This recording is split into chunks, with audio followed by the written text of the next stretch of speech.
थाकेका पाइलाहरूले रोइ रोइ भन्छ, थाकेका पाइलाहरूले रोइ रोइ भन्छ, अब त सक्दैन बाटो यहाँ नै टुङ्गिन्छ, तर स्वर्गको आवाज कानमा गुन्जिन्छ।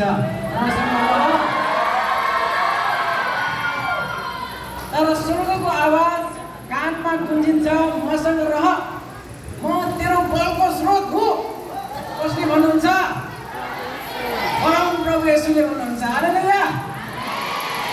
हावाले लुटे पनि तिम्रो सपना, आँधीले ढाले पनि तिम्रो चाहना, परम प्रभुमा आशा राख, डर नमान, किनकि उहाँले दिनुहुन्छ नयाँ उडान।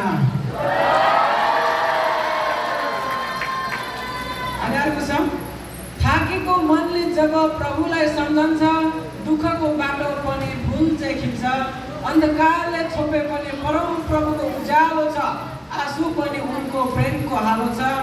जीवनको आगीमा ढालेको मनलाई उहाँले उठाउँछन्, थाकेका आत्मालाई फेरि बल दिन आउँछ, किनकि सत्य यही हो, परम प्रभुको आगो बल फेरि नयाँ हुने हो कि होइन? म सरासर गीततिर जानेछु। गीततिर जानु भन्दाखेरि चाहिँ अलिकति म के